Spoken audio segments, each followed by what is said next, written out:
I think these elections are much more fundamental than the elections of 1994. Much more fundamental, because these elections are really about what Nkrumah said, these elections.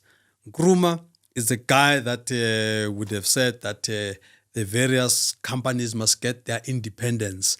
And then once they have their independence, amalgamate to form this one Africa, as it were. You cannot do that with the kind of dispensation that the ANC has laid out. You need a complete overhaul, which is what the EFF wants to do.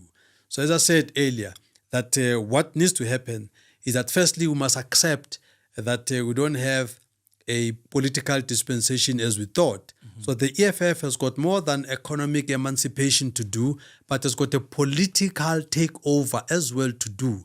So that's what needs to happen, so that the country can be truly sovereign.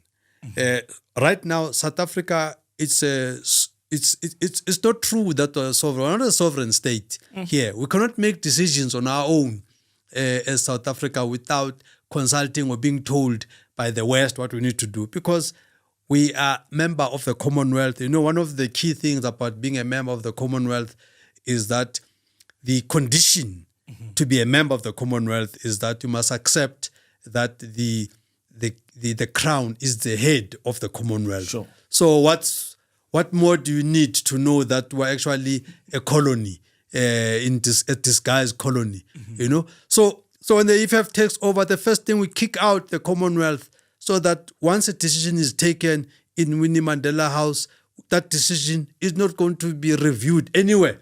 It's a final decision. It doesn't have to get the right sign-off at Stellenbosch, in London, the US. No, it's a South African decision, gets taken here in this house, government must implement.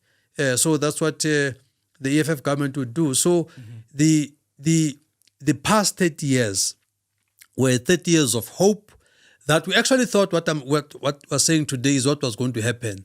But we now know that 30 years later, actually, we were sold a lemon and we thought it's an orange. So the EFF has got a serious responsibility on its hands to change the entire thing and make sure that we revive the fight of our kings, because this 112 years of the ANC has not done anything. In fact, they've undermined all the wars that our kings have fought. They just came in, they just sold out. They went into and stayed in London. How can you stay in London and drive transformation in South Africa? I mean, it's just a clearest example that we're sold out here. So indeed, I think the EFF has got a serious responsibility. I will encourage everyone that wants South Africa to be purely sovereign to vote for the EFF, because the EFF is indeed the future. I mean, even if you look at who attends our rallies, in the main, it's the future, it's the young people. So I think there is that realization. We must just make sure that more of the young people come out in their numbers. We also have the old people as well. But in the main, the young people, this is their future. We don't ask you in the EFF about, did you go to Quadro? We don't ask you in the EFF whether you're in Kabwe. We don't ask you in the EFF whether you're in Kliptown and all of these funny places. We don't ask you any of that. We just want your contribution here and now. So an organization that is going to recognize you now as a young person is only the EFF. Yeah.